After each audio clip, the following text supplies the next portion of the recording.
I remember the exact moment I opened the email. If I had gotten exactly what I have wanted back then, I would have missed everything that had actually shaped me.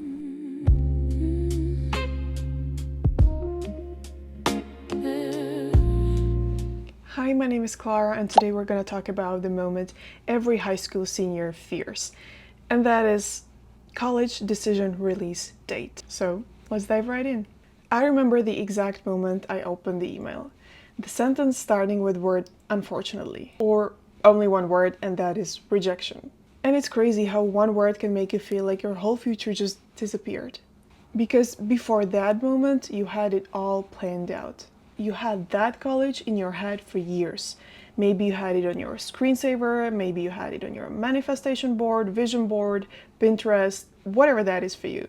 You've imagined yourself walking across that campus 100 times. What you would wear, who you would meet, what you would eat, the life you'd have. Just becoming the version of yourself that would finally make sense. It wasn't just the school, it was your plan, your identity, your everything will work out place. And then suddenly, you're not going there. So now what? No one really prepares you for that part, for the silence after, for watching other people celebrate while you're just trying to act like you're okay. And the worst part is, you start actually thinking that it says something about you. Like maybe you weren't good enough, maybe you weren't talented enough, or maybe you were just not it, whatever that it means for you. But here's one thing I wish someone had told me then. Rejection is only painful when you believe that there is only one version of your life that could have worked out. And that is the biggest lie we tell ourselves, or at least one of the biggest ones.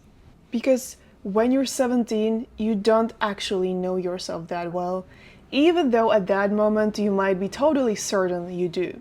You just know what you think you want, what sounds right, what looks impressive, what feels safe or ambitious.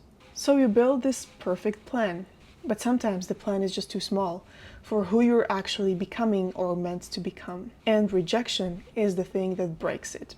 It just forces you into the unknown, into decisions you didn't plan, like taking a gap year, moving abroad, or starting studying a degree you'd never expected. And yeah, it can feel like you're falling behind, especially if you're taking a break from school. But you're not behind, you're just not following the same script anymore. And that's exactly what happened to me. I thought I had my life figured out. I wanted to be an interior designer in the US. I even got accepted to some colleges that would provide me with excellent education for being an interior designer or a fashion designer. But guess what? Colleges in the US are hella expensive, so I got myself into a process of natural selection by going where it was not necessarily the best fit, but just the most affordable place, which ironically became NYU, but we'll talk about that later. Basically, even when I was accepted, the dream just didn't land as I would have expected, because now it was even worse than rejection. I got accepted, I got rejected to some places as well, but for those places I got accepted, but I just couldn't go. And that was so painful. I was so envious of everyone whose parents would just pay for all those expensive colleges and they could just choose whatever place they would like to go based on where they were admitted. But long story short, I ended up somewhere completely different. Not the places I had obsessed over, not the places I had imagined. But being there changed everything. Because it exposed me to things I would have never ever thought I would be exposed to before. It pushed me into a completely different creative direction. It led me to acting, to storytelling, to parts of myself I never knew that were there. I swear, acting was something so far of reach for me, but somehow it happened. And looking back now, I can say honestly, if I had gotten exactly what I have wanted back then, I would have missed everything that had actually shaped me. And that's the part that no one tells you. Rejection doesn't just redirect you to somewhere else. It redirects you to something you couldn't have just imagined yet. And I know it's really frustrating to hear it when you're in it. Because right now, you really don't want that kind of a plot twist. You just want that one thing to work out. And it's okay if it works out, it's amazing. But if it doesn't, your life is not really just that one decision. It's a series of them. And this one, the one that feels like the end, is usually the one where things actually just start getting interesting. At least they did for me and for many other people I know. Okay, so my phone died, my mic died, everything just broke. So let's just move to the part in the video where I wanted to talk about my story a bit. So when I was applying to colleges, I wanted to be an interior designer, or I wanted to work in fashion. So I had no clue what the colleges in the US were, like their names, anything. So thank God YouTube existed. I made a whole list of stuff, like of colleges in the US, made a whole ranking comparison and so on. And I was obviously going only for the top colleges. Like I was like, oh, I'm gonna get only to the top ones. So I selected all the best art colleges. I wasn't so adamant on interior design, but I was absolutely adamant on art, like visual arts. I want the purple. Okay. So I definitely wanted art colleges. Long story short, I got accepted to most of them, but they were hella expensive even with the scholarship. I also wanted to go to the School of the Art Institute of Chicago, where I also got scholarship, and I was accepted to some, I don't know, I was recognized for like talent or something, and I was invited to some program to Italy with them, which was the dream, but still too expensive. And I got even some additional scholarships. I basically maxed out these colleges in terms of scholarships, but it still wasn't enough because they were not, giving scholarships that would cover like 80% of the tuition or something. So I ended up in a college that does not offer interior design and that is known to be super expensive, but some type of miracle happened and I got a full scholarship to NYU. Now, it wasn't the typical full ride, like the type of full ride that's, covering your board, meals, everything, but it was covering 100% of the tuition, which now that I'm like further in my studies, I'm not concerned about paying for meal plans because they force you to pay for the meal plan in their first year. But that's another story. But basically now I am able to pay for my living expensive on my own, and which is amazing because I cannot imagine having that on top of all of the stress with immigration and the work restrictions and so on. So I'm definitely glad it worked out that way. Now, even that redirection didn't work out perfectly for me. I left NYU for a couple of years, but that's a different story.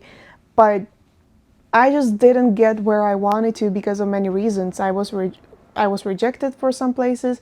I was accepted, but there was the financial caveat for me with some other places.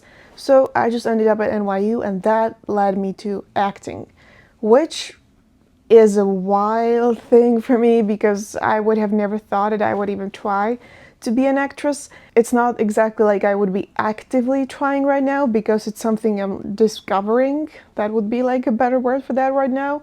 But because of being at NYU, which for those of you who you don't know, NYU has one faculty which is called Tisch, and Tisch School of the Arts is like one of the biggest, greatest colleges for acting in the world, and the competitiveness of their program also speaks for themselves and their alumni.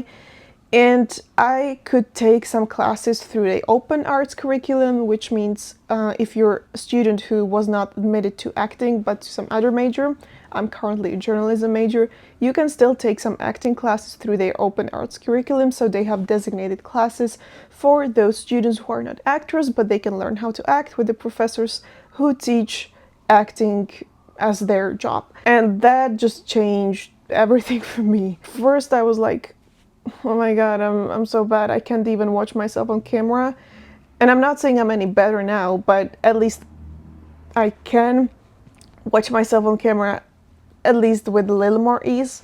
But the things that it opened up to me and the whole thing with acting that opened up to me is just something I would have never ever experienced if I didn't get to Tisch, because I would not be able to try acting on this level and and this quality at any other college. So by this sort of coincidence, I mean, I still had to do like steps towards it and being proactive, but by this coincidence, or whatever you'd call it, all these rejections, all these no's led me to this. Now, is that a good thing? Well, acting certainly complicates my life a lot, but it's something I'm definitely so grateful that I discovered. So that's just to say, now there's a sound of siren. So that's just to say that whatever rejection you got, there is something else waiting for you. Obviously, you have to be proactive. It's just not gonna happen on its own. But I promise you, if you've been rejected, there are things you cannot even imagine right now waiting for you. Maybe not immediately, but certainly in your foreseeable future. So that will be all for me today.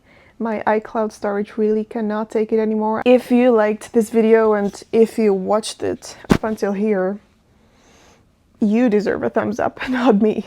But if you think I deserve a thumbs up, then definitely please leave that. And if you were rejected, I really hope it's not gonna crush you and you're gonna feel better soon.